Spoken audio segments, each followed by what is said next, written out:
नमस्कार, आप देख रहे हैं दूरदर्शन किसान। कोविड-19 पर खास कार्यक्रम कोरोना से कैसे लड़े किसान में आप सभी का स्वागत है। मैं हूं अदिति शर्मा।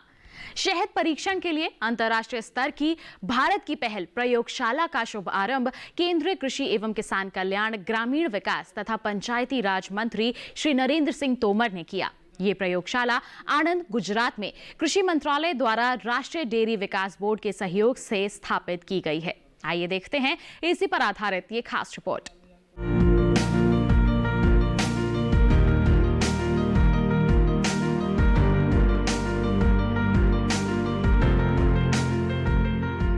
शहद परीक्षण के लिए अंतर्राष्ट्रीय स्तर की भारत की पहली प्रयोगशाला का शुभारंभ केंद्रीय कृषि एवं किसान कल्याण, ग्रामीण विकास तथा पंचायती राज मंत्री नरेंद्र सिंह तोमर ने किया। मुझे इस बात की बहुत प्रसन्नता है कि कृषि मंत्रालय ने जब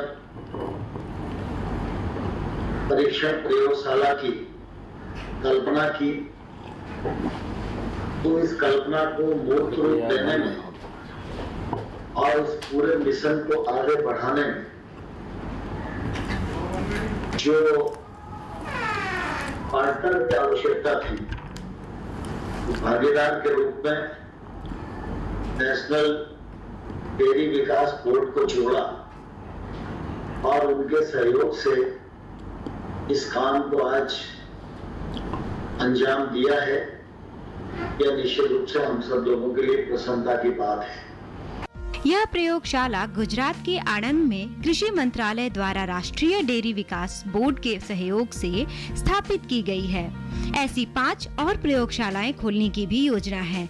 इस अवसर पर मधुमक्खी पालन प्रशिक्षण कार्यक्रम का भी शुभारंभ कृषि मंत्री ने किया।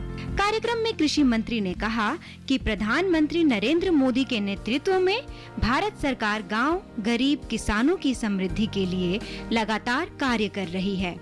भारत सरकार देश में किसानों की आमदनी दोगुनी करने, गांव का विकास करने और गरीब के जीवन स्तर में बदलाव लाने के लिए प्रतिबद्ध है। और इसलिए प्रधानमंत्री माननीय नरेंद्र मोदी जी जब कभी भी किसी योजना का सृजन करते हैं तो हर योजना के हर निर्णय के केंद्र में गांव, गरीब किसान प्रत्यक्ष और अप्रत्यक्ष रूप से मौजूद होता ही है। प्रधानमंत्री जी की लगातार इस बात की इच्छा रही कि छोटे से छोटे, गरीब से गरीब किसान के जीवन स्तर में भी बदलाव आए। और ऐसे हमारे तमाम सारे भाई बहन हैं जिनके पास जमीन का रकबा तो नहीं है, लेकिन मुख्य रूप से अगर हम देखें तो वो खेती के काम से ही जुड़े हैं। लेकिन गांव में जो साधन है उस साधन के माध्यम से जितनी आमदनी होनी चाहिए उतनी आमदनी नहीं हो पाती। और प्रधानमंत्री जी का हमेशा यह दृष्टिकोण रहा, गांव में रहने वाले गरीब आदमी की, किसान की ताकत बढ़ेगी, समृद्धता बढ़ेगी, तभी हमारे देश की ताकत बढ़ेगी। प्रधानमंत्री जी की सदैव इच्छा रही है कि छोटे से छोटे किसान के जीवन में भी सकारात्मक बदलाव आए और उनकी आय बढ़े, उनकी ताकत बढ़े। और ऐसा होने पर ही हमारे देश की ताकत बढ़ेगी, क्योंकि बड़ी आबादी गांवों में निवास करती है। इनके सहित विभिन्न सेक्टरों के लिए योजनाएं बनाते हुए सरकार देश का निरंतर विकास कर रही है। कृषि विज्ञान केंद्र का उपयोग करके इस दृष्टि से भी जागरूकता कार्यक्रम फैलाने की आवश्यकता है कि मधुमक्खी पालन अगर आपके आसपास किसी क्षेत्र में हो रहा है तो यह आपके खेत में उत्पादकता बढ़ाने में सहायक होगा। फिर प्रोसेसिंग होगी, विपणन होगा, तो निश्चित रूप से जो उसका मालिक होगा उसको फायदा भी होगा, उसको आमदनी भी होगी। लेकिन जब हम मधुमक्खी पालन के बारे में विचार करते हैं तो एक पक्ष है शहद का उत्पादन बढ़ाना, शहद का निर्यात बढ़ाना, शहद के उत्पादन का योगदान कृषि की जीडीपी में जुड़े, यह भी हमारी आवश्यकता है।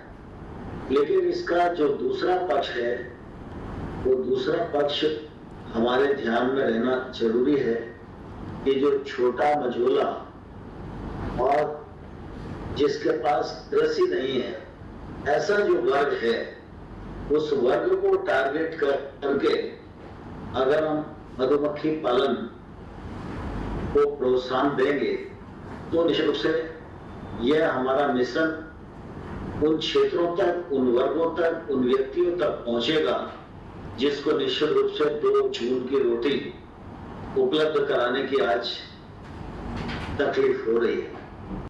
कृषि मंत्री ने कहा कि केंद्र सरकार के प्रयासों से मधुमक्खी पालन को बढ़ावा देते हुए शहद के उत्पादन तथा निर्यात में लगातार वृद्धि हो रही है। उन्होंने कहा कि आगे भी इस क्षेत्र में और बेहतर प्रयास सभी को मिलजुल कर करने होंगे। मधुमक्खी पालन प्रशिक्षण तथा जागरूकता कार्यक्रम का विस्तार करने की जरूरत है। कृषि मंत्री ने छोटे किसानों को लक्ष्य में रखते हुए मधुमक्खी पालन के विकास पर जोर दिया। कम लागत सरकार की सब्सिडी ये छोटे लोगों के लिए, गरीब लोगों के लिए है और जब उन तक पहुंचेगी तो निश्चित रूप से जो आवश्यकता के लिए पात्र है उस व्यक्ति का फायदा होगा और उसके जीवन स्तर में बदलाव आएगा। मधुमक्खी पालन भी निश्चित रूप से इसी दृष्टिकोण के आधार पर हम सब लोगों को आगे ले जाने की जरूरत है। सरकार की सब्सिडी का पूरा लाभ निचले तबके तक पहुंचना चाहिए। मधुमक्खी पालन के क्षेत्र में भी यह बात देखी जानी चाहिए। इस प्रयोगशाला के माध्यम से शहद की गुणवत्ता, प्रामाणिकता को सिद्ध किया जा सकेगा। आत्मनिर्भर भारत अभियान के अंतर्गत भी मधुमक्खी पालन के लिए 500 करोड़ रुपए का प्रावधान किया गया है, जिसके जरिए आमूलचूल परिवर्तन आएंगे। आत्मनिर्भर भारत के पैकेज की बात आई तो बाकी तुलना में मधुमक्खी पालक किसानों के लिए पैकेज छोटा दिखाई देता होगा, लेकिन सामान्य तौर पर इस कार्यक्रम के लिए जो पैसा पहले दिया जाता था वो तो एक तौर से ऊंट के मुंह में जीरा ही दिखाई देता था। लेकिन इस बार एक और हलवत खेती के लिए 4000 करोड़ रुपए प्रधानमंत्री जी ने रखे, वहीं 500 करोड़ रुपया मधुमक्खी पालकों के लिए भी प्रावधान किया गया। यह निश्चित रूप से इस क्षेत्र में जो राशि है आमूलचूल परिवर्तन लाएगी और निश्चित रूप से हम अपने उद्देश्यों को प्राप्त करने में सफल हो सकेंगे। लेकिन जब हम मिशन मोड पर काम कर रहे हैं और आने वाले कल में 1,82,000 उत्पादन के लक्ष्य को हमें पूरा करना है तो निश्चित रूप से हमको टेस्टिंग लैब की फैसिलिटीज को और विकेंद्रित करना पड़ेगा। टेस्टिंग लैब की सुविधा को और भी विकेंद्रित करना पड़ेगा। जिन क्षेत्रों में हितग्राही ज्यादा है, वहां इस तरह की सुविधाएं हों। उन्हें प्रोत्साहित करने के लिए ज्यादा कार्यक्रम किए जाएं। समारोह को केंद्रीय मंत्री गिरिराज सिंह, केंद्रीय मंत्री परषोत्तम रुपाला, केंद्रीय मंत्री कैलाश चौधरी एवं केंद्रीय मंत्री संजीव बलियान ने भी संबोधित किया। आणंद के सांसद मितेश पटेल, NDDB के चेयरमैन दिलीप रथ सहित अन्य पदाधिकारी भी उपस्थित थे। इस अवसर पर केंद्रीय डेयरी एवं मत्स्य पालन एवं पशुपालन मंत्री श्री गिरिराज सिंह ने अपनी राय साझा की। बी बोर्ड, कृषि मंत्रालय, KVIC, ये सबको जोड़ करके प्रधानमंत्री ने पहली सरकार में कहा था कि अगर देश के किसानों की आमदनी व्हाइट रेवोल्यूशन से दूध से बढ़ सकता है, आज 8 लाख करोड़ का दूध होता है किसानों की आमदनी। तो स्वीट रेवोल्यूशन, और उसी प्रधानमंत्री के कारण आज स्वीट रेवोल्यूशन सबसे बड़ी कठिनाई थी दुनिया में। लगभग आने वाले दिनों में $30 बिलियन का, अभी तो $15 बिलियन का लगभग है, और भारत के हनी का गुणवत्ता भी अच्छा है। लेकिन टेस्टिंग लैब की कमी थी, आज तक नहीं बना था, क्योंकि जो भी लोग होंगे किसानों को सोचा नहीं। आज ये टेस्टिंग लैब का उद्घाटन जो एनडीडीबी के साथ मिलकर के बी बोर्ड कृषि मंत्रालय ने किया है, ये किसानों की आमदनी को बढ़ाने वाला है, गांव में रहने वालों की आमदनी बढ़ाने वाला है। और केवल हनी का ना जोड़ें, हनी के बाद अभी तक उससे पोलेन निकलता जो कई गुना हनी से ज़्यादा कीमत होता, वीवेन निकलता जो उससे कई गुना अधिक होता, उसके वैक्स मोम निकलते जिसके कीमत आप बाज़ार में छोटी सी डिबिया 100 रुपये में मिलते। यानी आने वाले दिन में वैल्यू एडिशन पर काम होगा, क्वालिटी पर काम होगा। और आज 1.25 लाख टन पर चला गया है, जो बहुत नगण्य था उत्पादन। और इसलिए ये टेस्टिंग लैब एक माइलस्टोन का काम करेगा, क्योंकि देश में जितना हनी का उत्पादन होता है उससे ज़्यादा जो मुझे ज्ञान हुआ है बाजार में बिक्री है, यानी मिलावटी को रोकने में सक्षम होगा।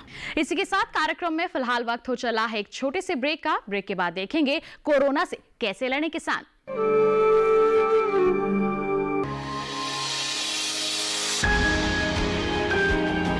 सहेजे कण कण को,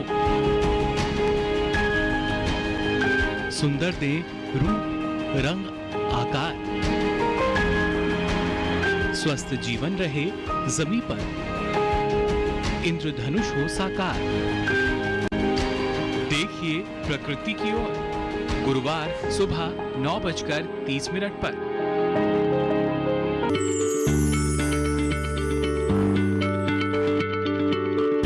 क्या आप किसी बीमारी से परेशान हैं? चाहते हैं डॉक्टर की सलाह? तो हम हैं आपके साथ, बताएंगे आपको जीने की राह। समस्याएं आपकी, समाधान देश के मशहूर विशेषज्ञों के।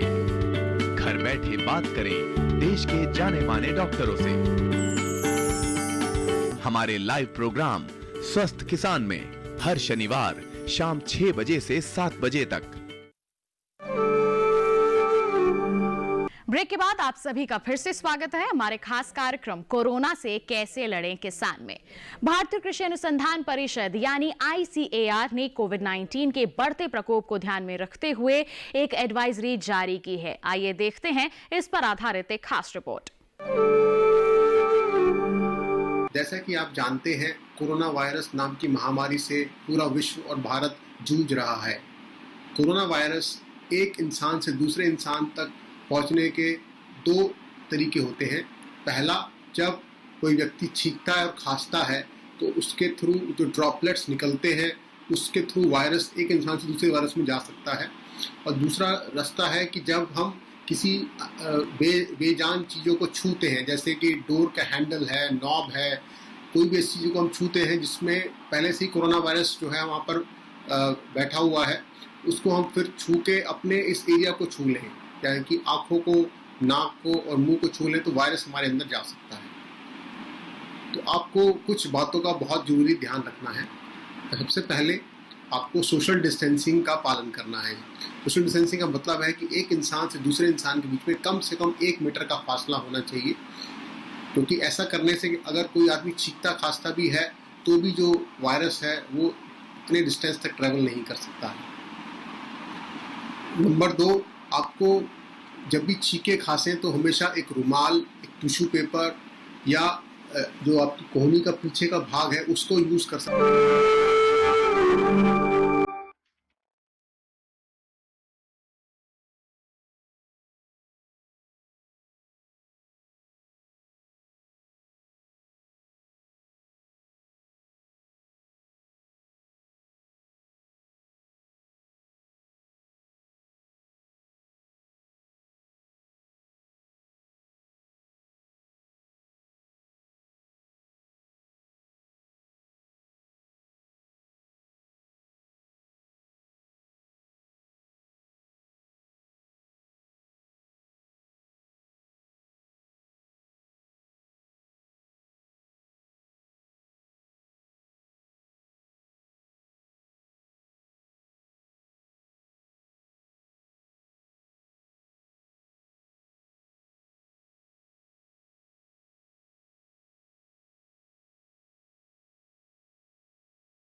भारतीय कृषि अनुसंधान परिषद के वैज्ञानिक कोविड-19 की दवा विकसित करने की ओर अग्रसर। वर्तमान में व्याप्त कोरोना महामारी विश्व समुदाय के लिए इस सदी के सबसे भयानक संकट के रूप में उभर कर सामने आई है। कोरोना के नियंत्रण हेतु फिलहाल न तो कोई दवा और न ही कोई टीका उपलब्ध है। परंपरागत रूप से एंटीवायरल दवाओं को विकसित करते समय वायरस के किसी एक प्रोटीन को टारगेट किया जाता है, लेकिन वायरस की अपने आप में तेजी से और लगातार परिवर्तन करने की अपनी क्षमता इस तरह की दवाओं को बेअसर कर देती है। वैज्ञानिकों के लिए ये एक बड़ी चुनौती है।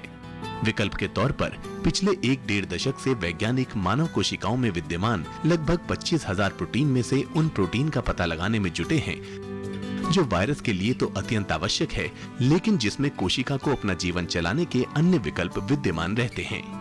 ऐसे प्रोटीन को टारगेट कर एंटीवायरल दवा बनाना, जिसे सामान्यतः होस्ट डायरेक्टेड एंटीवायरल थेरेपी कहते हैं, इसमें दवा प्रतिरोधी वायरस उत्पन्न करने की क्षमता न के बराबर होती है। भारतीय कृषि अनुसंधान परिषद के अधीन कार्यरत राष्ट्रीय अश्व अनुसंधान केंद्र हिसार के वैज्ञानिक इस तरह की दवा को विकसित करने में लंबे समय से प्रयासरत हैं। इस दिशा में पिछले सप्ताह केंद्र के वैज्ञानिकों ने होस्ट डायरेक्टेड एंटीवायरल थेरेपी विषय पर एक लेख मशहूर अमेरिकन पत्रिका क्लिनिकल माइक्रोबायोलॉजी रिव्यूज में प्रकाशित किया है। इस लेख में वैज्ञानिकों ने परंपरागत एवं गैर परंपरागत एंटीवायरल दवा बनाने के तरीकों एवं वायरस की दवा प्रतिरोधी क्षमता पर प्रकाश डाला है। कोरोना महामारी के शुरू होते ही केंद्र वैज्ञानिकों ने कुछ ऐसी परंपरागत दवाओं पर तेजी से परीक्षण शुरू किया जिनका उपयोग मनुष्य में पहले कभी न कभी अन्य बीमारियों में हो चुका है और जो पूर्णतया सुरक्षित मानी जाती हैं। ऐसी दवाएं सामान्यतः सीधे वायरस पर टारगेट करने के बजाय होस्ट की प्रतिरोधक क्षमता को बढ़ाती हैं।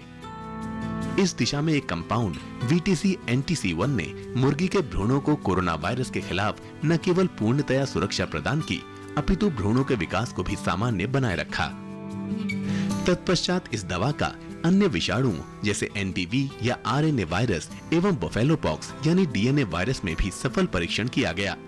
उपरोक्त सभी परिणाम इस ओर इंगित करते हैं कि VTC NTC1 कोविड-19 के खिलाफ कारगर साबित हो सकता है। इस दिशा में अभी और परीक्षण जारी हैं।